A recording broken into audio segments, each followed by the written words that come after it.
Bonjour et bienvenue sur la chaîne du Bon Sens, le collectif qui s'attelle à résoudre les problèmes nombreux que connaît actuellement la France. Aujourd'hui, je parle de l'identité spirituelle française. Voilà bien un problème actuel, celui de notre identité spirituelle. Bien. Nous avons aujourd'hui des laïcistes, donc des personnes qui font de la laïcité un absolu, qui empêchent les crèches dans les mairies, qui nient l'identité catholique française et même l'identité catholique de l'Union européenne. Il ne vous a peut-être pas échappé que dernièrement, il a été donné ordre que personne ne dise Noël ou Joyeux Noël dans l'Union européenne, parmi les dirigeants, hein, j'imagine. Euh, L'Église catholique serait donc à traiter comme n'importe quelle religion, et surtout, il ne faudrait pas qu'il y ait de référence à l'Église catholique, pas plus qu'au judaïsme ou à l'islam. L'Église devrait être traitée de la même façon. Aussi, il y a les fêtes principales catholiques qui ont été vidées de leur substance chrétienne. Les deux fêtes principales sont Pâques, dans l'ordre, et Noël. Eh bien aujourd'hui, vous savez bien que Pâques, c'est devenu un moment où il y a des cloches comme ça dans le ciel qui sonnent et qui feraient comme ça tomber des œufs ou des lapins en chocolat qu'il faudrait trouver dans le jardin. On ne sait pour quelle raison. Voilà. C'est comme ça. Alors ce sont des légendes païennes en fait, des espèces de superstitions, de légendes païennes qui ont remplacé le sens véritable de Pâques qui est la résurrection de Jésus. Donc l'événement catholique le plus important qui soit, et l'événement humain le plus important. Car si Jésus est ressuscité après sa mort, c'est que nous sommes sauvés, c'est que ce qu'il a dit était juste, qu'il était véritablement fils de Dieu et qu'il nous sauve. Voilà. Et la société a retiré cette substance-là. Elle a retiré également de Noël toute sa substance en faisant de Noël une fête avec un Père Noël, un gros bonhomme habillé de rouge qui vit en Laponie, au pôle Nord, on ne sait où, Groenland, ça dépend des versions, en tout cas où il y a de la glace, avec des petits lutins qui se chargeraient de confectionner des cadeaux pour les enfants qui auraient été sages. Il y aurait un père fouettard aussi, mais on ne le voit pas, on ne le voit pas toujours. Et puis il viendrait une fois par an distribuer tout ça. C'est devenu évidemment une manne commerciale énorme, on le sait bien, comme Pâques aussi, qui est l'occasion de vendre énormément de chocolat. Et on oublie que Noël, c'est avant tout la fête de la nativité, c'est-à-dire la fête et la célébration de la naissance de Jésus. Et que c'est une fête humble et pauvre. Voilà le problème. Quand nous retirons le sens, la véritable histoire d'une fête, nous retirons toute sa valeur. Et à Noël, nous ne sommes pas censés nous entourer de richesses et dépenser je ne sais combien d'euros pour acheter le dernier iPhone ou un ordinateur, une voiture ou je ne sais quoi, ou un voyage très cher. Non, nous sommes censés être proches des pauvres.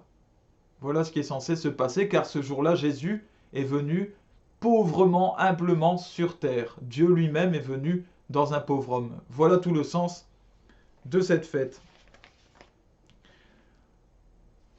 Il convient de rappeler et de le dire pour ceux qui ne le savent pas que l'identité spirituelle est au fondement de toute civilisation. La nôtre n'est pas la République, ni la laïcité ou le laïcisme, ni la démocratie, qui sont des fonctionnements, qui sont des valeurs, mais qui ne sont pas des identités spirituelles, donc qui ne peuvent pas fonder une nation, une communauté, un vivre ensemble. Si nous retirons les racines d'un arbre, cet arbre ne peut que mourir. Eh bien, c'est la même chose pour un pays, pour une civilisation, pour une culture. Nos racines sont de plus en plus coupées, et aujourd'hui, bizarrement, notre civilisation, justement, est en train de s'effondrer, de mourir. Ah, faut-il y voir un lien? Je ne dis rien. Notre éducation nationale, alors voilà, maintenant je vais parler des solutions. L'éducation nationale ne veut plus parler de Dieu, il ne faut surtout pas faire de référence. Voilà. On connaît tout ça. Quelles sont les solutions apportées par le bon sens? Eh bien d'abord, il faut assumer pleinement l'identité catholique. qui est à l'origine de notre civilisation gréco-latine catholique.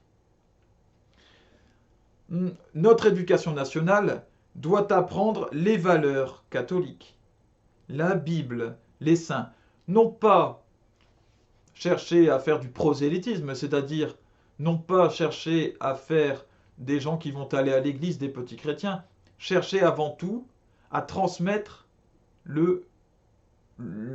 la véritable spiritualité française pour que nous puissions réellement vivre ensemble. Puisque les valeurs françaises sont intrinsèquement liées aux valeurs catholiques, elles viennent du catholicisme. Notre télévision publique doit choisir ses programmations selon cette identité catholique, donc selon les valeurs catholiques.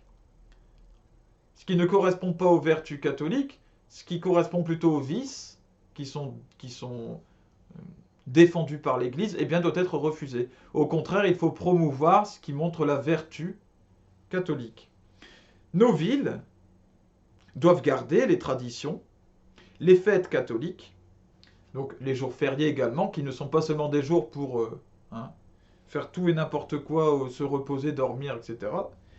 Les décorations, puisqu'on cherche à nous les enlever, les calvaires, les crèches, etc. Je finis, comme à l'accoutumée, par un poème de mon cru.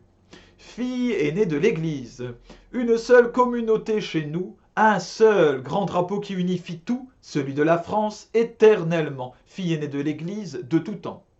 Nos modèles fabuleux sont les saints, l'amour plein, le cœur sur la main. Voilà ce qui donne belle nation, savoir où l'on va, connaître son nom. Par saint Étienne, le grand courageux, sainte Marthe, saint Jacques et saint Matthieu. Par saint Jean, 12 apôtres préférés, sainte Jeanne d'Arc, guerrière brûlée.